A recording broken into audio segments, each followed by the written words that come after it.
Good morning, chili dogs. What you focus on grows. Feed them horses. 3 more pots coming your guys' way. We're back to the stoneware again. This is second day. We got one of them's a little bit, a lot less clay than the other two. But, so we're going to have 1 small tree and 2 medium-sized trees. But let's get right into it. I still got to edit and do the rest of this stuff for the rest of the night, so yeah. Anyway, green off.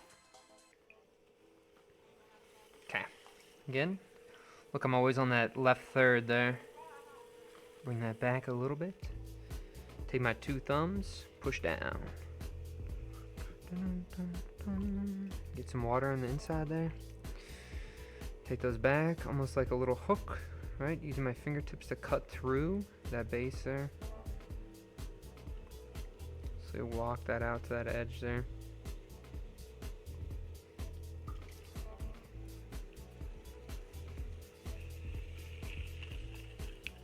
Okay, smooth out that bottom. Walk that over to the side.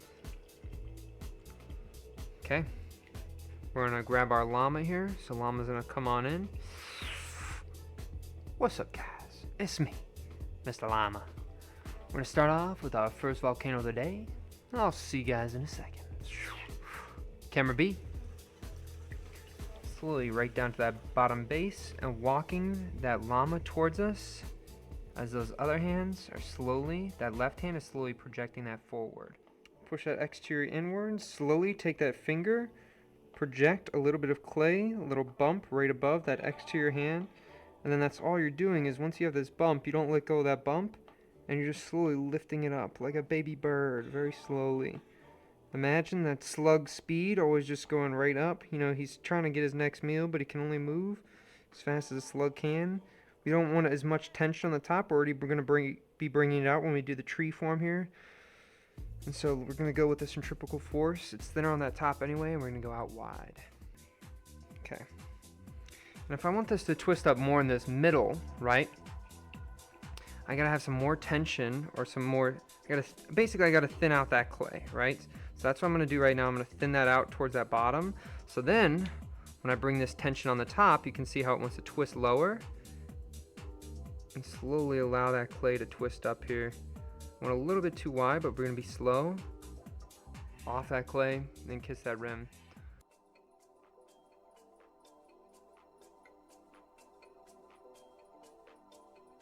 Alright.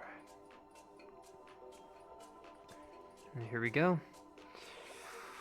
On this one, you know, if I'm looking at this one, I feel like we'd have to do some tendrils here. So we're going to do 1, 2, 3, 4, 5, 6.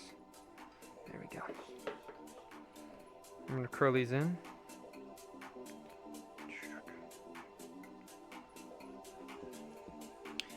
You got to be a little bit loose with these tendrils if you want them to look kind of naturally grown there, right? That's kind of the key with the tendrils. You want them to look like they just have manifested there.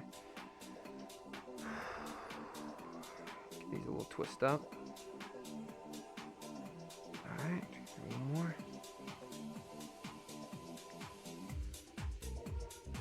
And on these ones, we kind of wanted to stay wide like this, right? Camera C.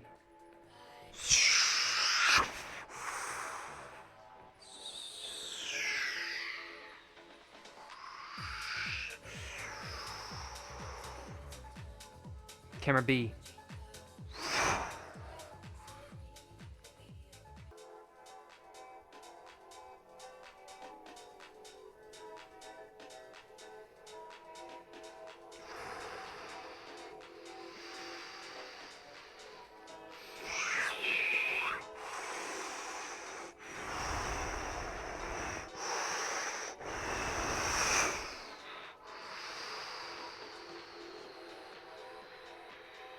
Right to the top. A little water, tilt that forward. Slowly using your right hand to push that forward. And then walk that back up to that other hand. And you go back down. Continue that pressure. We're gonna swap over to camera C. Camera C is popping right over top, right down. There we go. Dun, dun, dun, dun, dun, dun, dun. Oh, here, so we're gonna push in. So pushing in. Slowly taking my fingers. I'm dishing them out right over top.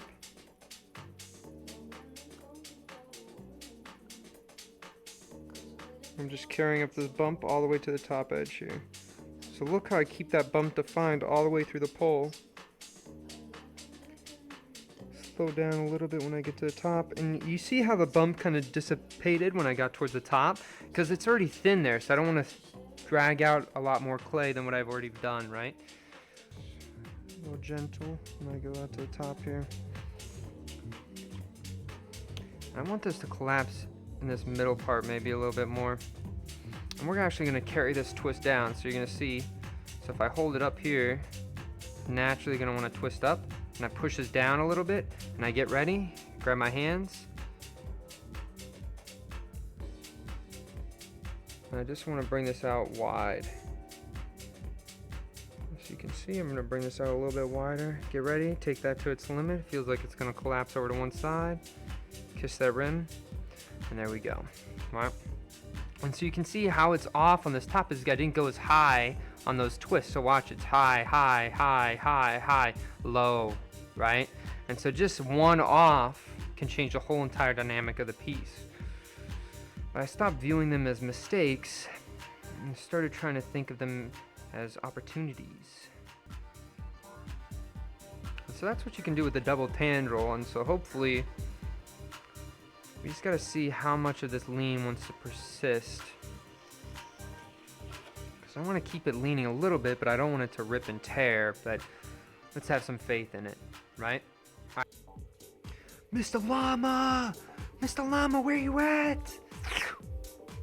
Hey, what's up, guys? Me, Mr. Llama. We're bopping right now to some music. We got another volcano to go. This is the last volcano of the day. Let's see where it takes us. See you guys in a second.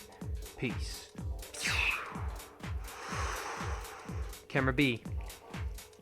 Right down to that base. So Llama's biting right on that rim and slowly walking back towards us as our left hand is slowly pushing forward. And they're coming almost across each other. You know, you're not going right towards center, you're going right past it. And there you go. Right down. Project that clay inward first. Meet that finger on the inside. Finger on the inside slowly drifting up above the finger on the exterior. And look at that, we have this bump. It's the quest the clay gives us, and all we're gonna do is we're gonna slowly take this bump up. We're waiting until we get halfway when we start feeling it's thin. Is it thin yet? No, no, no, now it's thin. So look at me diminish that bump. Do you see how it just kind of goes away? Making sure I don't pull extra amount of clay on that top there, right? Your hands are like two little data cables. They're informing you on what the clay is allowing for, right? Listen to what your hands are saying. Listen to the clay. Tension on this top.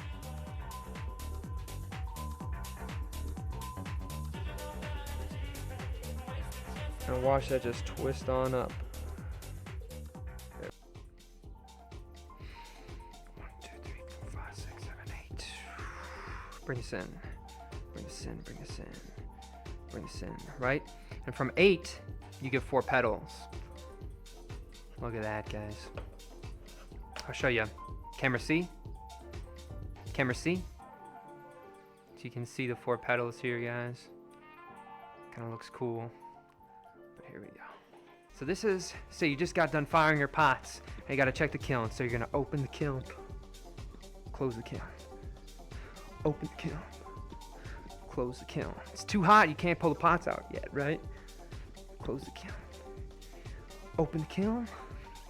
Here we go. You gotta pick those pots out. Pick those pots out. Pick those pots out. Here we go. Here we go. Examine the pots. Examine the pots. Examine the pots. Here we go. We got a little pottery review for you guys. We got a 4 petal right here. This one was pretty cool. I think the You know, the actual veins of the tree aren't doing anything too crazy, but I think you always gotta have some of them that are a little bit different. I think the key with these ones is all about that middle twist. Look, a larger, looser, right? Tighter, twisted all the way, full extension of the whole pot here. This one's more focused towards that middle, right? But they're all doing that in a different way. We got the petals on this one, we got the double tandrone here, we had a little bit of lean on that top, and so as it was leaning over this way a little bit, I have those two tandrons sort of peeking up there, right? Kind of giving that pot a little bit of a gesture, right? Those patterns, like what you see on the top there, is now becoming appendages, right? Really laying into the gesture of the pot there. And then we got the one on the top, nothing too special about it. I do like the contrast between the base and the top and that middle part, almost that hourglass figure there. But here we go. Thank you for watching. All the best and strong mentality.